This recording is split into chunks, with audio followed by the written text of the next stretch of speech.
T'en réponds pas. C'est ce qui me semble. Mais on ne devrait pas, normalement. D'accord, merci. Donc, Yvan et Olivier, vous mangez ensemble à midi. Merci, on peut les applaudir.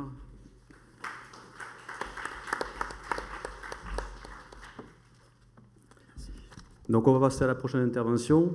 Donc vous devez tous connaître déjà Serge Hervieux de l'agence urbanisme qui va nous faire voyager autour des observatoires partagés et développés par l'ORCA. Donc on est un petit peu moins technique, un petit peu moins sur le métier. Là on va essayer de souffler un petit peu dans cette matinée. On a pris un petit peu de retard. Donc Serge, à toi.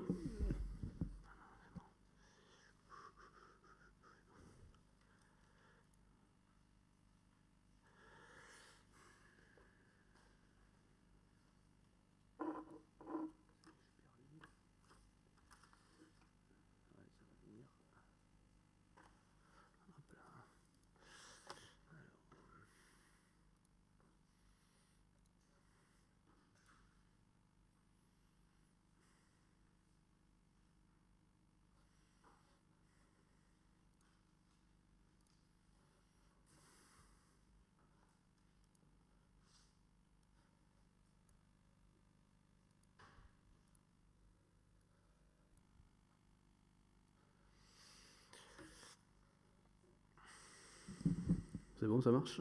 Oui, c'est bon. Excusez-moi, une petite mise en place. Alors,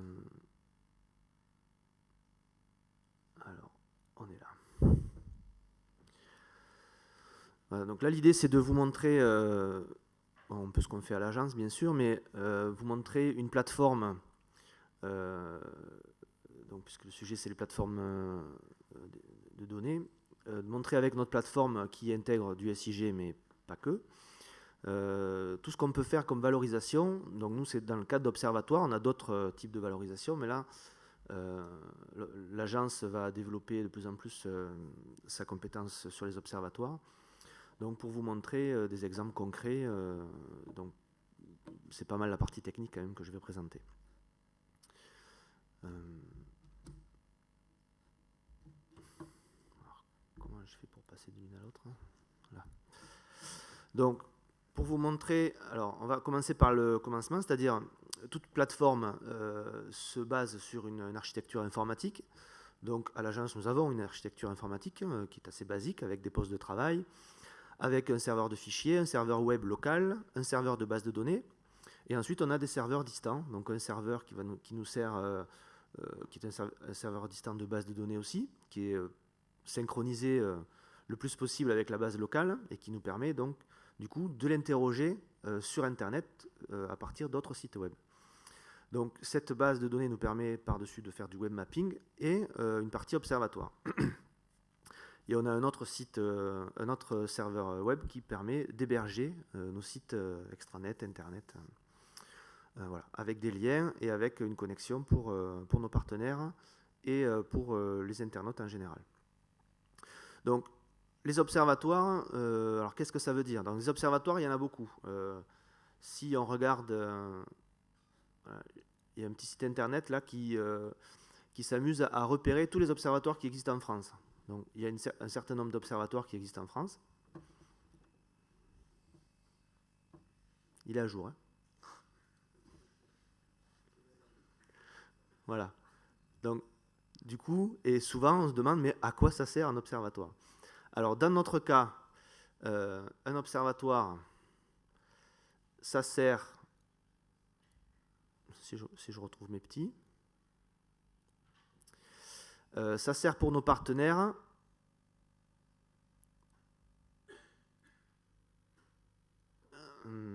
alors ça nous sert à nous pour nos études, mais ça sert aussi pour nos partenaires à répondre à un certain nombre de questions dans le cadre d'études ou dans le cadre d'observatoires en général. Donc, nous, en interne, comment ça se passe et avec nos partenaires.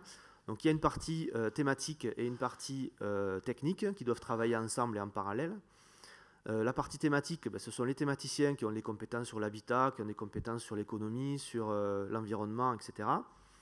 L'idée, c'est aussi de créer des groupes de travail et un ou des comités de pilotage qui vont donc décider de ce qu'il va y avoir dans ces observatoires et de quelle manière on va montrer les indicateurs qu'on va calculer, puisque le principal but d'un observatoire, c'est de calculer des indicateurs pérennes, de façon à suivre un certain nombre de phénomènes dans le temps, ou de faire des états des lieux, ou de faire des analyses dans tous les domaines possibles.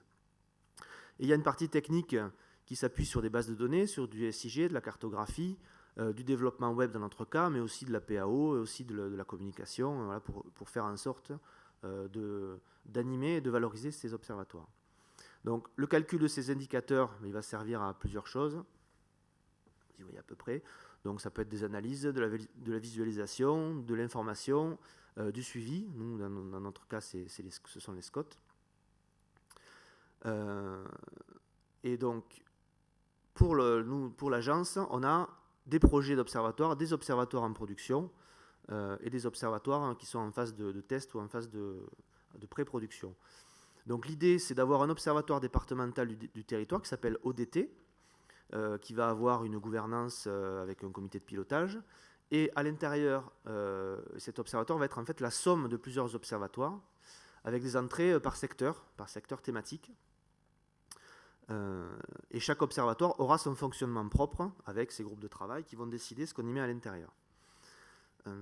Donc ici, je vais vous montrer la partie plus technique. Sachant que ceux qui sont en vert, ils sont déjà en production, ils sont déjà pratiquement, alors il y en a certains qui ne sont pas tout à fait encore en ligne, mais ils sont déjà en production. On a des projets d'observatoires à mener sur l'année 2013-2014, et puis on a d'autres observatoires qui sont en projet, mais qui sont aussi presque en production, puisqu'on a le suivi des SCOT à faire. L'agence d'urbanisme a participé aux 2 SCOT, le SCOT de la Plaine du Roussillon, schéma de cohérence territoriale de la Plaine du Roussillon, littoral sud, qui sont pratiquement finis. Donc on rentre dans une phase de suivi où on va devoir suivre un certain nombre d'indicateurs. Donc ce suivi des SCOT va être alimenté par les observatoires et va aussi alimenter les observatoires. Alors si je ne suis pas clair, vous n'hésitez pas à poser des questions, parce que moi je me comprends, mais... voilà, donc je vais vous présenter les observatoires qui sont déjà en production. Donc on a développé pour la Maison de l'Emploi et de l'Entreprise un observatoire de l'emploi, donc là qui n'est accessible qu'aux partenaires de la Maison de l'Emploi et de l'Entreprise, mais qui nous a permis d'avoir un premier observatoire en production pour un partenaire, donc pour démontrer à la fois notre savoir-faire et puis aussi pour se rassurer nous, voir si on était capable de le faire. Donc c'est le cas. Donc un observatoire qui est en ligne et qui permet de valoriser les données de l'agence et de la Maison de l'Emploi. Alors, on va voir si le test en ligne fonctionne.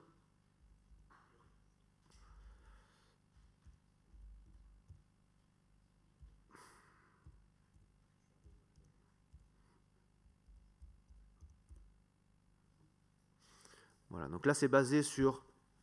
Alors, tous nos développements, donc c'est Yannick Veillé qui est debout derrière en haut, vous pouvez tous le regarder, qui est en fait la cheville ouvrière de tous ces observatoires, qui administre les bases de données, qui développe les interfaces web, qui met à jour et tout ça. Donc c'est lui qui fait pratiquement tout le travail là-dessus. Donc c'est basé sur des briques. Alors on a une base de données PostgreSQL avec PostGIS, avec des pages qui sont développées en PHP, avec du XTJS. Je le regarde pour voir si je ne dis pas de bêtises. Et ensuite, on a des interfaces pour la cartographie. Donc, des fois, c'est des API Google ou GeoServer. Enfin, voilà. Là-dessus, c'était carte et données web qui a été utilisé pour la partie cartographie. Donc, c'est toujours un peu le même type d'interface où on a une arborescence par rapport aux thématiques. Donc, ça, normalement, vous n'avez pas le droit de le voir, tout ça. Mais c'est juste pour vous montrer. Alors, je ne dis pas le droit de le voir parce qu'en fait, il y a une convention avec le Pôle emploi. Même nous, on n'a pas le droit d'utiliser les données. Donc, c'est un peu restrictif, mais voilà. Donc, on a des choses qui sont graphiques. On a de la cartographie. Donc, tout ça, c'est avec une interface. Si je peux vous trouver quelques cartes sur la démographie. Voilà. Donc, c'est des cartes qui sont dynamiques et qui sont directement liées à la base de données. C'est toujours le même principe. Hein. Donc, le site internet va interroger la base de données et nous offre des données donc, qui sont les plus à jour possibles. Voilà, donc ça c'est l'observatoire de l'emploi. On a ensuite en production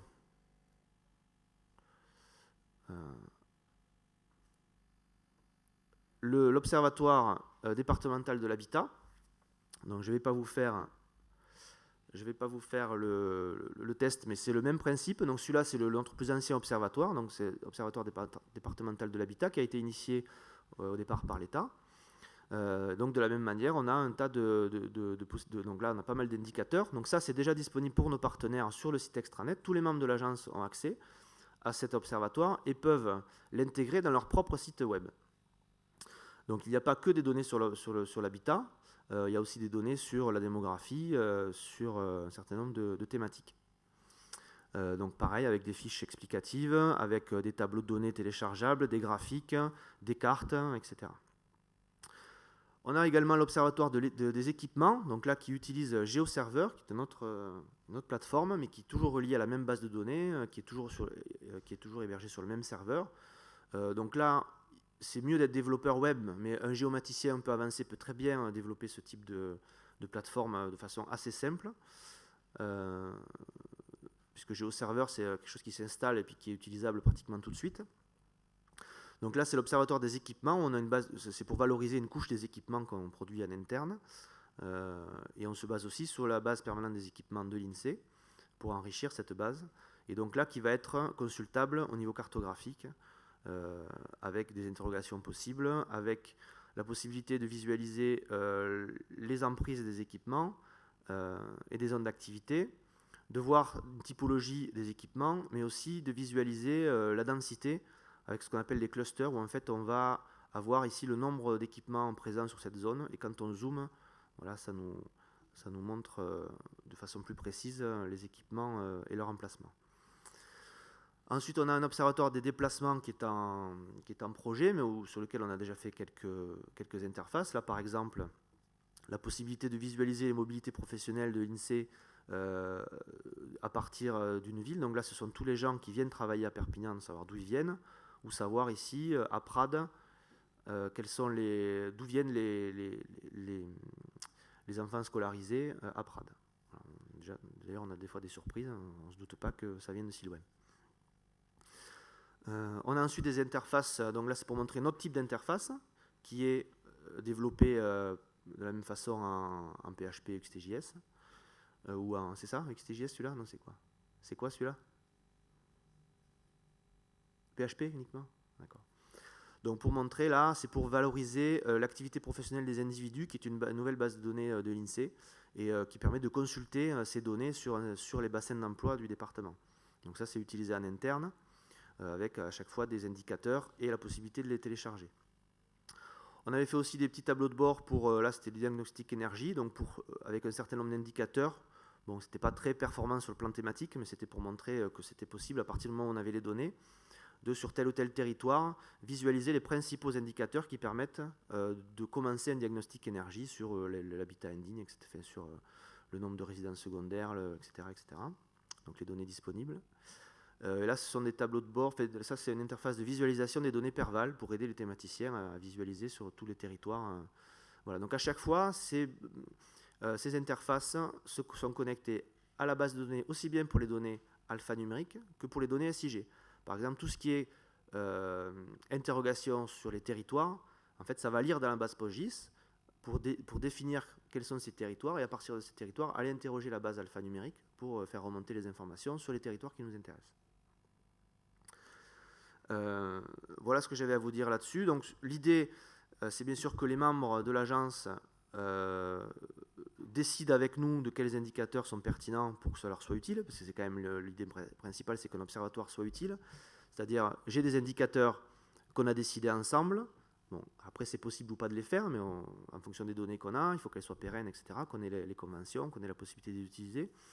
Et à partir du moment où les membres, où la décision est collégiale, où les indicateurs sont décidés ensemble, l'utilité, en principe, est avérée. Et ça va nous permettre de valoriser déjà toutes les données qu'on a dans notre base et d'éviter les redondances, parce que c'est pas, à partir du moment où les gens sont membres de l'agence, c'est pas quelque chose qui est, si c'est pas une étude qu'on nous demande en plus, c'est pas payant, c'est-à-dire que ça fait partie du partenariat. Donc ça permet de valoriser les données qu'on a déjà récupérées depuis 5 ans dans notre base de données, et ça permet de les mettre à disposition et d'éviter à tous les membres, donc communes, collectivités, services de l'État, etc., d'avoir à refaire le même travail, c'est-à-dire d'avoir à récupérer ces données, à les mettre à jour, à les mettre en forme, etc. etc. Donc c'est une façon de mutualiser les données au sein de l'agence, puisque l'agence d'urbanisme est une association comme Sigalair, comme un certain nombre de structures qui sont présentes ici, et qui sont en fait des structures de mutualisation, puisque ça permet de centraliser des choses et d'éviter à tout le monde de refaire la même chose. Voilà, donc j'ai fait la version courte pour essayer de gagner du temps, de rattraper du temps. Est-ce que vous avez des questions? Oui. Bonjour. Pinto était un master en urbanisme et aménagement durable, président du bureau des étudiants de l'UPVD. Je suis aussi stagiaire à un projet transfrontalier qui s'appelle Transversalis et dont il est financé par FEDER, Interreg, Poctefa. Et il y en a une des actions qui est portée par l'Université de Perpignan qui s'appelle Observatoire des énergies renouvelables. Est-ce que vous avez pris contact avec eux par hasard ou vous étiez au courant de cet observatoire? Alors nous, on est en relation, enfin, on a des conventions avec l'université sur un certain nombre de domaines qui sont plus liés à l'urbanisme. Moi, je ne suis pas au courant de cet observatoire-là, mais sur les énergies renouvelables, on a une chargée d'études, une chargée de mission en environnement qui, elle, peut-être est au courant. Alors là, je ne sais pas de tête, je ne saurais pas te dire si on est partie prenante dans ce projet-là. Parce que le territoire il est beaucoup plus large. C'est de Toulouse, Saragossa, Lleida, Girona, tout l'espace UPVD. Bon, nous, on travaille plutôt sur le département, enfin, on a une emprise départementale, donc on a des projets transfrontaliers aussi, mais qui sont plutôt cantonnés au département. Et j'imagine que si c'est un projet FEDER, il y a déjà des organismes qui étaient définis dès le départ, et je ne suis pas sûr que sur ce genre de projet européen, on puisse se raccrocher comme ça en cours de route, mais je ne suis pas spécialiste en la matière. Oui, précisément, moi, mon stage, il tient compte donc, dans la réunion de clôture de ce projet et la possibilité de faire un transversalisme 2 pour rattraper des autres partenaires pour la suite. D'accord. Donc, si jamais... Après, oui, il y a la PEM qui, je ne sais pas si le représentant de la PEM est arrivé. Si, là-haut, voilà. S'il peut se lever, comme ça tu le verras. Donc la PEM, c'est exactement l'association. C'est l'Assemblée pyrénéenne d'économie montagnarde. Voilà, qui travaille sur tout le massif pyrénéen. C'est ça. Et voilà, et qui a habitué des projets transfrontaliers. Mais on pourra en parler. D'accord, merci. C'est intéressant de savoir que ce projet existe. Oui, parce que précisément, il faudrait, par rapport à cette fermeture des projets, pouvoir retrouver les partenaires à niveau local et régional. Pour continuer l'observatoire, en fait, c'est ça le but, j'imagine. Et pas uniquement pour l'observatoire, parce qu'il y en a 7 actions, mais pour pérenniser ce projet, voir qu'est-ce qui se passe à ce niveau-là. D'accord. Merci. D'autres questions? Oui. Excuse-moi, je n'ai pas entendu le nom de ton projet, en fait. C'est Transversalis. Transversalis, merci.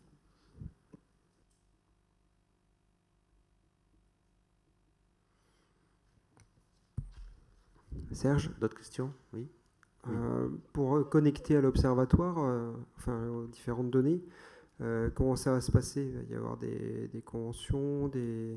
Alors on va s'appuyer sur les conventions qui existent déjà, et à l'automne, théoriquement, donc on a une chargée d'études qui va s'occuper que de cet observatoire, enfin de la partie observatoire départementale des territoires, et qui va essayer d'organiser tout ça. Donc il devrait y avoir une première journée des observatoires à l'automne, où on va réunir tous les membres de l'agence et tous les gens qui sont intéressés par cette plateforme pour commencer à se mettre en cohérence, à créer des groupes de travail et à faire en sorte que un maximum de personnes, enfin d'organismes s'y rattachent, enfin les organismes intéressés, pour de la même manière éviter les redondances au moins sur le département, sachant qu'on travaille aussi avec la région qui a aussi des observatoires et qu'on essaye de ne pas faire de redondance au niveau régional aussi.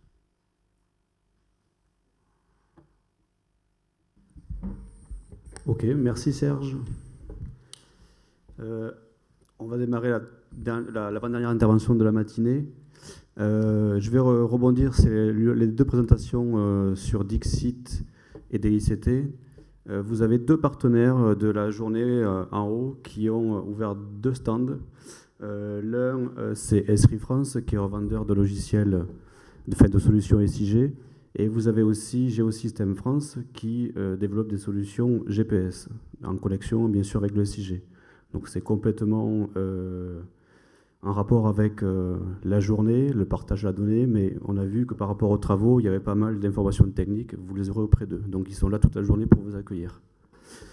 Esri France d'ailleurs fera une présentation en fin de matinée pour clôturer la matinée.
Donc l'intervention se fera sur ce que l'on a développé au niveau de l'agglomération Perpignan-Méditerranée, à savoir une solution de web mapping, mais aussi une solution de serveur géospatial qui est ouverte pour l'instant en intranet sur l'agglomération. Donc mon intervention, elle se fera à 2 niveaux, elle sera découpée en 3 parties. La première, la conduite de projet, où moi je vais juste intervenir pour présenter d'un point de vue SIG la mise en place. Et vous avez à côté de moi Jean-Frédéric Arroyo, qui est chef de projet technique sur le service informatique, qui a piloté complètement ça, qui a mis en place tous les outils nécessaires informatiques pour que ce système fonctionne. Ça montre bien donc qu'un géomaticien n'est pas forcément informaticien. Les deux sont complémentaires et vous allez voir que la solution a permis d'être mise en place assez facilement sur l'agglomération. Ensuite, on fera une démonstration sur le site GeoArchipel, qui est le site intranet SIG de l'agglomération, dans lequel il y a des briques pour entrer sur le serveur géospatial. Ça, c'est des démonstrations qu'on fera cet après-midi sur des données territoriales. Et ensuite, on verra pour conclure la suite du dispositif que l'on met en place, parce que c'est un programme qui est pluriannuel et qui va nous permettre d'ouvrir à nos partenaires cette solution SIG. Donc pour démarrer ce programme-là, on a eu besoin d'identifier des besoins et des attentes des utilisateurs, tout simplement pour que ce que l'on met en place soit utilisé, soit utile et soit utilisable. Donc on a vraiment sur l'agglomération plusieurs publics. On a des spécialistes SIG, on a des utilisateurs SIG, des demandeurs, des consommateurs d'informations géographiques. On va voir petit à petit qu'on a essayé de couvrir toutes les attentes de ces publics différents. Donc le premier public, c'est ceux qui vont avoir de l'information sur l'information géographique. Pas forcément ouvrir une carte, consulter une carte, mais pouvoir avoir une information sur le SIG. Qu'est-ce que le SIG? Comment c'est organisé? Quelle est l'actualité SIG que je pourrais... qui pourrait m'apporter une information par rapport à mon métier, à mes missions. Donc là, c'est vraiment informer sur l'actualité SIG. Et donc là, on a développé un portail SIG en mode web. Deuxième public, c'est celui qui va rechercher de l'information géographique. C'est plutôt l'utilisateur qui va avoir besoin de consulter une carte, pas forcément d'aller identifier une information derrière, d'aller mettre à jour une donnée. Lui, ce qu'il veut tout simplement, c'est par exemple voir une carte avec toutes les compétences communautaires gérées par l'agglo. Toutes les compétences territoriales, à savoir où sont les arrêts de bus, où sont les lignes de bus, où sont les zones d'activité gérées par l'agglomération. Lui, il veut tout simplement visualiser cette information pour pouvoir imprimer une carte et ensuite aller sur le terrain pour faire sa réunion de chantier ou sur une commune pour faire une réunion technique.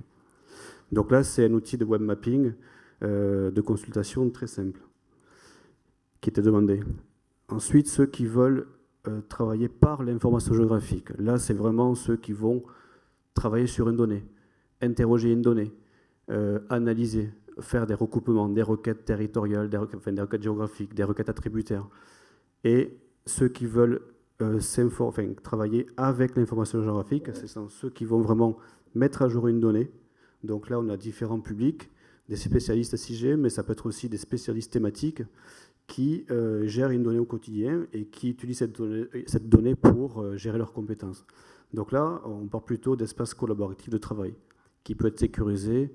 Donc on a cherché un outil qui permette de développer des comptes utilisateurs avec des droits différents, des fonctionnalités différentes pour mettre à jour une donnée, pour la voir, pour l'interroger, pour l'exporter, etc. Donc tout ça fait que notre objectif dès le départ était de répondre à 80% de satisfaction de ces publics-là. C'est vraiment sur 300 agents qui ont un PC sur l'agglomération en interne, on a vraiment tous ces publics-là qui sont en place. Donc le géomaticien doit prendre en compte toutes ces problématiques-là. Tout ça dans un contexte assez riche. On a parlé ce matin de plateformes, d'open data, etc., d'Inspire, de DTDICT. On parle de plus en plus de mobilité. Nous, ici, on commence à parler de Smart City. Voilà, donc on devait mettre en place vraiment cet outil assez rapidement, dans la mesure où, si ce n'est pas fait en interne, vu de l'externe, on a de plus en plus de partenaires qui ont besoin de partager une donnée et de la partager à l'agglomération. Très rapidement, le montage de projet qu'on a mis en place, c'est vraiment quelques briques. La première, c'est l'acquisition d'un serveur géospatial qui va accueillir notre solution. Donc notre solution a été développée par Esri, c'est Argis Server, avec une SGBD qu'on n'avait pas auparavant. On travaillait sur des répertoires Windows, tout simplement, gérés par l'informatique. Et un outil GeoPortal aussi qui nous permet de faire nos métadonnées. Donc on démarre à peine sur ce dernier outil. Deuxième brique, l'acquisition d'un générateur d'applicatifs cartographiques qui va nous permettre de faire des cartes en ligne, enfin de faire des cartes en mode web et de les publier à différents publics. Donc là, c'est l'outil Arcopole Studio qui va nous permettre de faire ces différents services cartographiques. Et puis, en dehors du SIG, on a développé aussi un portail SIG qui est un portail web, tout simplement, un portail SIG intranet, fait au travers de la solution Joomla, qui est une solution gratuite. Donc nous, on l'a mis en place et on l'a nommé GeoArchipel. Voilà, je passe le relais à Jean-Frédéric Arroyo, qui m'a aidé à mettre en place tout ce système-là. Donc par rapport à la structure informatique, on a tout virtualisé sur vSphere, justement pour pouvoir adapter les ressources en fonction des besoins du projet. Tout a été réparti sur 3 serveurs, des décisions qui ont été prises avec Esri, de façon à bien séparer les données, en vue de passer à la phase 2, dont on parlera plus tard. Actuellement, cela représente environ 10 vCPU, 1 Tera 2 d'espace disque et 24 Go de mémoire, qui ont été répartis sur les 3 serveurs. Le tout avec une seule interface pour l'utilisateur, qui est le serveur PMC SIG Appli, qui héberge le portail Joomla, qui renvoie sur les différentes briques qui sont derrière. Donc c'est accessible par 300 agents sur 900. Ça représente les agents qui sont équipés en informatique. Voilà. Donc 300 agents potentiels, ça veut dire que si jamais il y en a 400 un jour, il n'y a pas de souci, ils peuvent se connecter assez rapidement à cette solution web. La gestion de la sécurité est très importante, elle n'est pas gérée par le SIG, mais plutôt par l'informatique, vous l'avez bien compris. Donc 3 serveurs pour accueillir tous ces éléments-là. Le but étant d'apporter une information aux utilisateurs le plus rapidement, le plus simplement possible, de manière à ce qu'il soit utilisé. Donc voilà le site intranet GeoArchipel qui se met à jour chaque mois avec Fabrice Surville qui est là, qui est un référent SIG, et Frédéric Porte aussi. Nous mettons à jour tous les trois ce site-là, de manière à apporter une actualité permanente aux utilisateurs. Après, chacun y trouve son bonheur. En tout cas, nous, on s'oblige à mettre à jour, à faire vivre ce site intranet.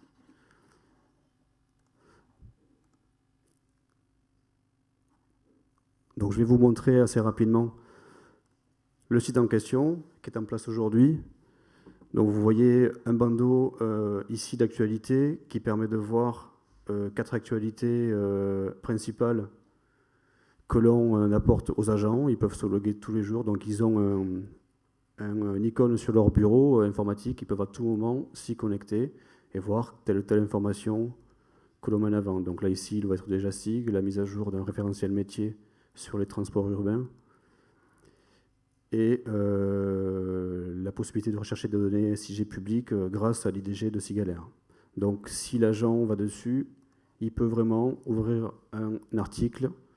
Donc là, aussi ce qu'on a mis en place, bon, au départ, c'était un petit peu une idée de tous les trois, mais ça a pris un petit peu le relais dans les étages. C'est des géo-interviews, c'est-à-dire des retours d'utilisateurs pour savoir si vraiment GeoArchipel est utile pour eux par rapport à leur mission. Donc au départ, c'était assez simpliste, mais au final, ça apporte une certaine information pour nous, un certain retour qui permet de voir si il faut améliorer ou pas les services cartographiques, les différents éléments qu'on retrouve sur GeoArchipel.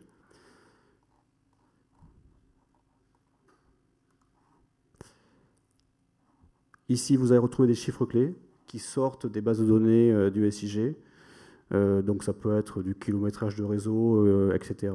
Ça peut être du nombre de points d'arrêt sur les transports urbains, enfin, des chiffres clés histoire d'apporter une donnée métier sur le site. Et ensuite, en dessous, vous avez plusieurs rubriques. La première, c'est géolocalisation, qui va permettre de faire un retour sur une actualité SIG importante. Là, vous avez vu l'ouverture de la plateforme régionale Dixit qu'on a vu ce matin. Donc, lorsqu'on clique dessus, on va vraiment aller sur un article qui a été rédigé par Fabrice Urville, avec des liens qui sont ouverts aussi pour accéder au site en question. Donc là aussi, ça ne va pas intéresser tout le monde, mais ça va intéresser plutôt le service économique. Voilà, des articles sur Google Transit où on verra cet après-midi qu'on est allé jusqu'à mettre nos données métiers transport urbain sur Google. Et puis des informations jusqu'à faire de la vidéo sur des vidéos qu'on a pu avoir sur Internet. Là, en l'occurrence, c'est savoir comment est développé le SIG au niveau de l'agglomération Montpellier. Pardon. Sur le côté gauche, vous avez 3 grosses rubriques. La première, c'est repères. C'est une rubrique qui va apporter des chiffres clés. Donc là, vous voyez, on a recherché une information sans rentrer dans la cartographie. On va vraiment pouvoir aller chercher une information rapide, instantanée, qui peut être trouvée en salle de réunion. Là, en l'occurrence, c'est un service cartographique très simpliste qui permet de comparer un chiffre clé sur une commune par rapport à l'agglo. Donc, on a un plan dynamique au milieu. Si on clique sur la commune, on va avoir d'un côté les chiffres clés de la commune, là, en l'occurrence l'évolution démographique, et en face, ben là désolé ça ne marche pas, on a le même chiffre clé mais pour le territoire de l'agglomération.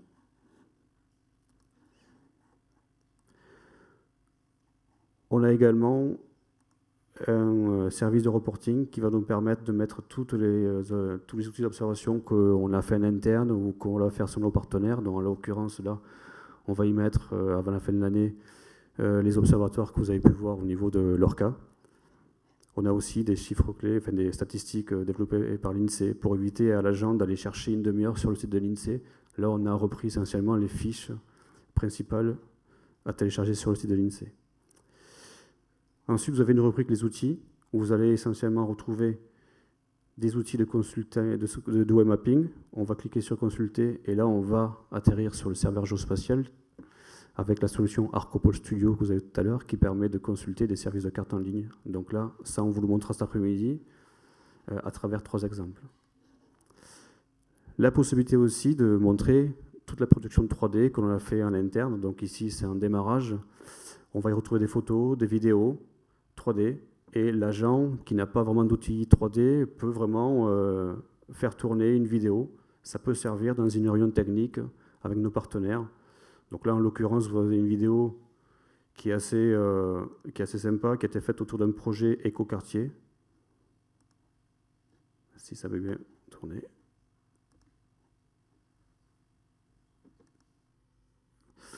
Voilà le genre d'outils d'aide à la décision qui peut être fait autour d'un projet habitat. Là, c'est sur la commune de Peyrostort. C'est une vidéo qui a été montée par notre logiciel 3D, par le référent SIG, qui a été validé par les élus. Et c'est un élément qui peut servir dans les enquêtes publiques, par exemple. Voilà, je ne sais pas si on a le son.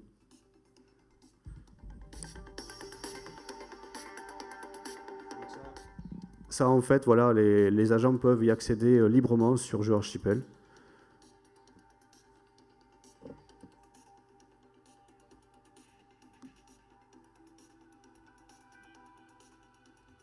Hop. Voilà, je vais arrêter. Vous avez un outil de cartotique ici, je ne vais pas le développer. Et ensuite, dans ressources SIG, vous avez tout ce qui concerne l'organisation SIG au niveau de l'agglomération, quels sont les acteurs, le suivi des conventions de mise à disposition. Vous avez des paroles de géomaticiens, des démos techniques, vidéo, des liens vers des partenaires, des liens vers des SIG utiles. Donc on va y retrouver l'ensemble des partenaires extérieurs, l'association Sigeler, l'INSEE, la DATAR, etc. On ne va pas taper forcément sur le site de la DATAR, mais sur le portail SIG de la DATAR, par exemple. Donc là, l'utilisateur va pouvoir piocher l'information qu'il souhaite. Voilà, je vais revenir sur ma présentation. Hop. Pour faire un point sur l'évaluation depuis l'ouverture de ce site-là, donc on a ouvert ça en juin 2012. Donc on a fait en fait un plan de formation à l'ensemble des agents. Sont venus 152 agents sur 300 où on a montré un petit peu comment il devait être présenté l'outil SIG Internet GeoArchipel. On fait de la formation continue avec les 2 référents SIG, à savoir une formation par mois à peu près, où on montre un petit peu comment il faut utiliser le site, comment il faut utiliser aussi le service Arcopol qui développe le service cartographique. Donc là, on a fait 8 TP pour 114 agents. En termes de fréquentation, vous voyez qu'on est à peu près sur 6000 connexions depuis le 1er janvier. 76 connexions moyennes par jour, donc il y a un réel besoin quotidien des agents qui ne sont pas spécialistes en SIG. Donc si nous 3, par exemple, on a 15 ou 10 ou 15 connexions par jour, il y a quand même un delta qui fait que, quelle que soit la mission de l'agent, il y a un besoin qui est reconnu. Voilà, on a développé 44 articles, 219 documents qui sont en ligne, 5 géo-interviews, des téléchargements. Vous pouvez voir la courbe un petit peu de fréquentation, elle évolue de plus en plus. Tout simplement parce que le contenu évolue, le contenu est mis à jour. C'est important de faire en sorte que l'outil soit mis à jour. Sur l'applicatif de cartographie, on a 3 administrateurs, donc les 2 référents, Fabrice et Frédéric, et moi-même, pour mettre en place ces services cartographiques dynamiques. On a 7 applications qui sont ouvertes à tout le monde. Donc là, n'importe quel agent, sans se loguer, peut accéder à ce service de carte. On verra à l'intérieur cet après-midi ce qu'il peut y avoir. On a 14 applications métiers qui sont dédiées, alors qui ne sont pas forcément ouvertes au public. Elles sont ouvertes à des agents qui gèrent la compétence sur la commercialisation des zones d'activité, sur la mise à jour des arrêts de bus, par exemple. Et on a 33 agents identifiés qui ont vraiment des droits complètement ouverts sur l'accès aux données fiscales. Donc ça, c'est aussi une traçabilité qu'on met en place pour que les données fiscales soient vraiment sécurisées. On fait une déclaration auprès de la CNIL et ensuite on fait signer un acte d'engagement à chaque agent stipulant bien qu'il utilise ces données dans le cadre professionnel, donc aucune revente commerciale derrière. Enfin, en tout cas, si jamais il se fait attraper, il aura signé l'acte d'engagement derrière. C'est validé par la hiérarchie, bien sûr, avant d'ouvrir le compte. Donc ce n'est pas parce qu'on est chef de service, directeur ou élu qu'on a accès aux données fiscales. C'est bien la mission de l'agent qui fait que le compte est ouvert. Le programme, en fait, il est pluriannuel. Aujourd'hui, on en est à l'ouverture intranet. Et d'ici la fin de l'année, on va s'attacher à ouvrir vers les partenaires. Donc partenaires, c'est les communes membres, ça peut être des délégataires, ça peut être l'agence d'urbanisme, certains services autour de GeoArchipel. Et l'ouverture Internet, donc là c'est une brique qui sera ouverte fin 2014. Comment on peut offrir un service de cartographie intéressant vers le grand public, vers les administrés. Ça, on n'a pas encore développé la réflexion, mais en tout cas, le serveur géospatial qu'on a acheté nous permet de le faire. Le contenu est encore à définir. Donc pour passer cette phase externet, il y a vraiment une importance autour de l'informatique en matière de sécurité. C'est Jean-Frédéric qui reprend le relais et qui va vous expliquer ce qu'il a mis en place. On avait le choix entre plusieurs possibilités pour passer en extranet pour la fin d'année, soit doubler les serveurs, soit donner l'accès directement à nos serveurs. Pour une question de ressources et de gestion, il a été choisi de passer en frontal le serveur utilisé en interne par nos agents, ce qui nous a posé des petites conditions de sécurité à affiner, des ouvertures de ports bien précises. Je vais essayer de ne pas être trop technique. On a passé un petit moment avec Fred sur le produit pour l'adapter à cette solution. Et on est maintenant quasiment opérationnel. Nos serveurs sont accessibles pour l'extranet, comme si on était un agent PMC en interne, avec des restrictions sur les applicatifs qu'on mettra. Donc aujourd'hui, cette migration, elle est en place, sachant qu'on doit ouvrir ce service-là pour la fin de l'année. On va maintenant s'attacher à mettre en place des groupes de travail avec des partenaires pour savoir quels sont leurs besoins, et aussi quelle est la volonté de l'agglomération pour partager tel ou tel service de carte ou telle information. Donc maintenant, c'est vraiment aux directions opérationnelles, aux référents SIG, aux contacts SIG qu'on a sur les collectivités, de se réunir pour voir un petit peu ce qui peut être fait. En tout cas, d'un point de vue informatique et technique, tout est en place. On a essuyé ces quelques bugs, hein, mais aujourd'hui, ça tourne correctement, ce qui montre que l'outil est évolutif. Voilà, donc ça ne sera pas ouvert à 300 agents potentiels, mais on sera vers les 500 ou 1000 agents potentiels sur le territoire de l'agglomération. Voilà, merci de votre écoute. S'il y a des questions, n'hésitez pas.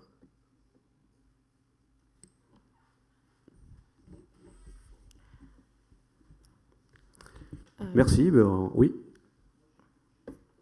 J'ai une question, je vais extrapoler un petit peu. Vous avez quand même beaucoup de données. Où en êtes-vous de la démarche Open Data? Est-ce que vous avez déjà diffusé des données? Est-ce que vous avez des partenariats en vue avec le secteur privé ou le monde de la recherche?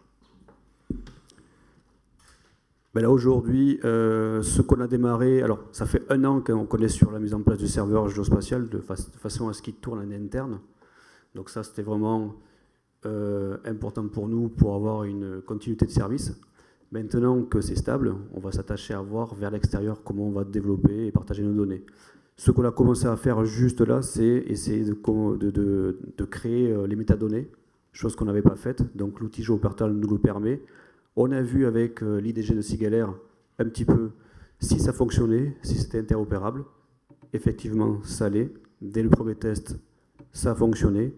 Il y avait juste, je crois, 2 briques de langage où c'était en anglais, il fallait basculer en français.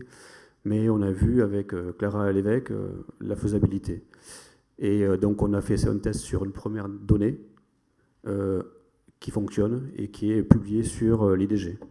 Donc maintenant que ça fonctionne, on va s'attacher à faire toutes les métadonnées et dans un second temps, on va voir comment on peut partager, mettre en téléchargement les données sur l'IDG. Ça sera notre relais pour échanger avec nos partenaires.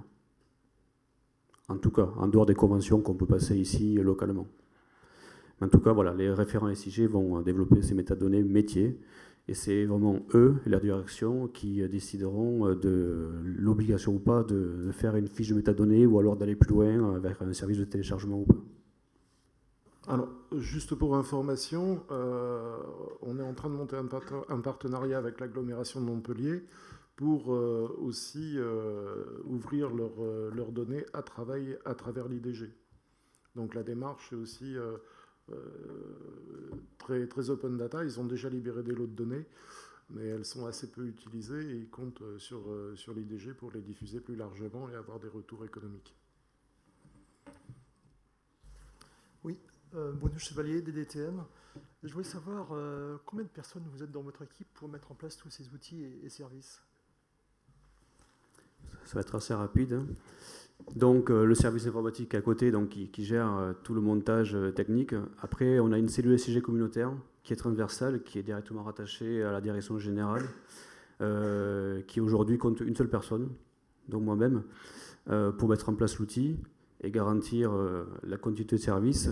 Et ensuite, vous avez 2 référents SIG qui sont là pour m'aider entre autres à mettre en place l'outil, mais surtout à développer des données métiers référentielles. Donc voilà, vous avez le gros des ressources humaines de l'agglomération, c'est-à-dire 2 personnes, voire 3 personnes, voire 4 personnes qui tournent autour du projet du serveur géospatial, pour 900 agents. Il y a une personne en plus qui s'occupe que de l'urbanisme, Mathieu Leroux aussi. Permet. Hop. Il y a des correspondants SIG aussi qui sont identifiés. Alors, nous, dans la définition que l'on se donne des correspondants SIG, c'est plutôt les thématiciens. Mais en l'occurrence, il y en a certains qui sont un peu plus experts en SIG et qui font le relais avec le référent SIG pour développer des données. Donc là, en l'occurrence, il y a Mathieu Leroux qui travaille vraiment en direct, qui est pratiquement autonome sur les données référentielles DocUrba. Donc c'est lui qui a le réseau des acteurs SIG sur les communes, c'est lui qui travaille avec le service de l'État et les services urbanistes des communes pour mettre à jour les données. Pour les communes membres de l'agglo, qu'est-ce que vous allez leur mettre à disposition, notamment en consultation cadastre, voire à partir de la cartographie, à quel élément de données alphanumériques elles auront droit, style propriétaire, voire même plus d'informations. Qu'est-ce que vous avez envisagé à ce niveau-là? Alors pour l'instant, ça va être un service assez simple. C'est accéder à un service de carte où on va pouvoir voir toutes les compétences territoriales de l'agglomération qui sont saisies sur le SIG, avec un fonds de photos aériennes et un fonds de cadastre. Mais ça ne se fera que par rapport à ce que nous autorise la CNIL, avec des droits ouverts vers les agents des communes et des droits vraiment spécifiques à des agents avec des comptes utilisateurs à créer par commune. Donc il s'agit uniquement de plans. Vous n'avez pas, par exemple, on ne peut pas faire de requête pour chercher un propriétaire, les parcelles, si? Oui, on verra cet après-midi les 2 comptes que l'on peut créer, un compte public et un compte ayant droit qui accède à toutes les données fiscales, recherche du propriétaire, recherche d'une parcelle, export Excel avec les informations sur le bâtiment, par exemple. Mais ça, c'est par rapport à ce que la CNIL nous autorisera à faire. D'accord. Mais au niveau de la mise à disposition de ces données, est-ce que vous êtes bien avancé ou c'est toujours en projet? Parce que de mon côté, j'ai beaucoup d'interrogations des communes par rapport aux produits que vous allez mettre à disposition. Et ils sont un petit peu dans l'attente et ils ne savent pas qu'est-ce qu'il y aura donc dans le produit. Est-ce qu'ils doivent s'équiper par ailleurs d'applicatifs propres à leur commune qui peuvent interroger beaucoup plus finement? Parce que si ça reste limité à la cartographie, notamment avec la fusion cadastre BD parcellaire, ils ont la même chose sur Internet. Donc c'est bien de mettre en place des produits si ça amène un petit plus. Parce que si c'est pour avoir 3 SIG qui font exactement la même chose, il y en aura toujours un mieux fabriqué qu'un autre, donc on se dirigera vers celui-là. Mais c'est savoir qu'est-ce que vous allez développer pour le compte des communes. Je pense que vous verrez mieux cet après-midi l'exemple autour du cadastre. Ça peut aller très loin jusqu'à l'information sur le bâtiment ou l'appartement, par exemple, sur un immeuble. Mais en tout cas, ce qui est sûr, c'est qu'on va offrir une visualisation du cadastre à toutes les communes de l'agglomération, par exemple. Je ne sais pas encore si ça va être ouvert aux communes, mais ça reste assez logique. Mais chaque commune aura son information sur son territoire et pourra aller plus loin à l'interrogation sur son territoire et pas sur la commune voisine, par exemple. Je ne sais pas si j'ai répondu à votre question. Lénèque de Pontaillet, Pays Pyrénées-Méditerranée, je me demandais s'il était possible de connaître ce qui avait motivé les choix techniques que vous avez mis en œuvre et notamment le choix de la solution Esri. Elle a été dictée par les besoins et les attentes des agents, savoir un petit peu quelles solutions il existait sur le marché national pour répondre à tous ces besoins. Donc c'était essentiellement de la consultation, mais de suite pouvoir avoir de l'impression, pouvoir faire des requêtes et pouvoir aussi, surtout, construire des applications métiers. Donc là, ça a réduit un petit peu le marché. Donc on a eu plusieurs candidats qui ont répondu, et effectivement la solution technique développée par Esri était la meilleure pour nous. Il est possible de connaître les autres solutions qui étaient en concurrence ou... Je ne pourrais pas vous le dire, non. Non, ce que je peux vous dire, c'est que le coût global en fait, du montage du projet, donc ça a intégré vraiment la solution d'Esri, mais aussi mettre en place une SGBD, mettre en place un site intranet nouveau, le développement des serveurs virtuels, c'est à peu près 75 000 € hors taxe.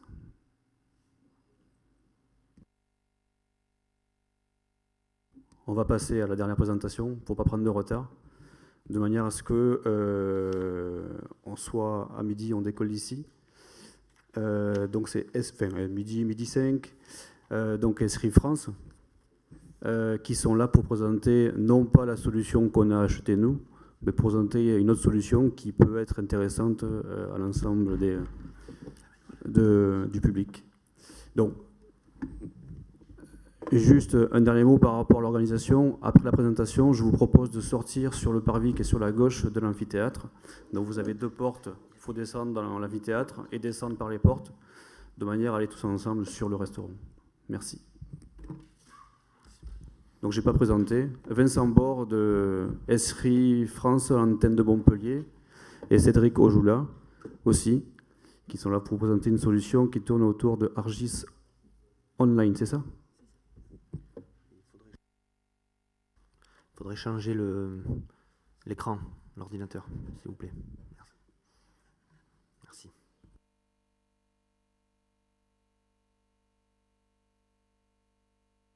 Donc nous n'avons que 5 minutes de retard.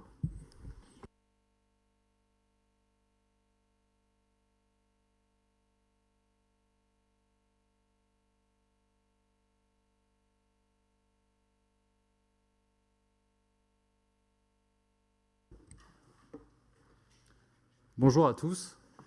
Tout d'abord, merci de nous recevoir dans ce lieu, donc on connaît un petit peu pour avoir travaillé avec PMCA donc sur ce projet dont on parlait précédemment. Pour répondre un petit peu à une des questions qui a été posée dernièrement, une des raisons, je pense, qui a fait que la communauté d'agglomération de Perpignan Méditerranée a choisi la solution Esri, c'est qu'on est présent sur toutes les strates du SIG. Si tu peux passer au slide différent. Voilà, on a une offre qui est globale, qui n'est pas seulement sur les applications de bureautique. On va être présent sur des notions de publication de données, donc au travers d'Argis Server. C'est quelque chose qu'on ne retrouve pas dans toutes les solutions de SIG. On est présent donc sur la bureautique avec Argis for Desktop, sur le serveur Argis Server. On est présent sur des solutions de mobilité. On fournit des contenus aussi. Et en dernier, la dernière application, le dernier lieu sur lequel on est présent aujourd'hui, c'est le web avec une application en cloud qui s'appelle Argis Online, qu'on avait présenté l'an dernier lors de la journée des acteurs du SIG qui avait lieu dans la région également. L'outil n'était pas encore vraiment sorti officiellement, donc maintenant on peut vraiment le manipuler, vous montrer comment il fonctionne, aller un peu plus loin dans les fonctionnalités, c'est ce qui va nous intéresser. Pour juste finir sur ce slide-là, au-delà d'être présent sur tout type de technologie, c'est-à-dire le bureautique, serveur, en cloud, on est aussi présent sur tous les supports, donc sur les tablettes, sur les téléphones portables, de type smartphone, sur n'importe quel support. Et donc, avant de passer à la démonstration, la particularité d'Argis Online et le lien qu'il y a avec aujourd'hui le thème, c'est qu'on va vraiment être présent sur tout ce qui est SIG à la fois en interne, donc on va avoir avec Argis Online une solution qui permet de communiquer entre agents, vraiment quelque chose qui est fait en interne, mais on peut aussi communiquer avec les citoyens dans le cadre d'une communauté d'agglomération ou avec un public, parce que c'est un SIG qui va être tourné vers la communication, vers vraiment tout ce qui est publication d'informations, donc un SIG qui s'ouvre avec à des acteurs qu'on n'a pas l'habitude de rencontrer forcément. On est vraiment tourné vers l'utilisateur. Donc je vais laisser la parole à Vincent Bord, qui est notre ingénieur avant-vente, consultant, qui va faire une petite démonstration de notre outil directement, on est connecté, donc on est un peu sans filet. Bonjour, donc Vincent Bord, je suis consultant avant-vente chez Esri depuis le 1er novembre. Et je suis chez Esri depuis 4 ans, peut-être certains me connaissent en tant que formateur, peut-être, peut-être pas, etc. Donc pendant 3 ans, j'ai été formateur sur les produits Esri. Donc ce que je vais vous montrer aujourd'hui, c'est donc, comme l'a dit Cédric, la partie Argis Online, un produit, en fait, une solution en web, en cloud, qui ne nécessite pas d'installation, de suivi, de mise à jour, etc. Tout ça, ça se fait naturellement. On a besoin juste d'un navigateur, quel qu'il soit, pour pouvoir se connecter, bien sûr un compte de connexion, pour pouvoir se connecter à sa plateforme et gérer des contenus, gérer des cartes, partager sur tous les types de supports qui peuvent être utiles pour les usagers de l'information géographique. Cet outil s'insère bien sûr dans le cadre de la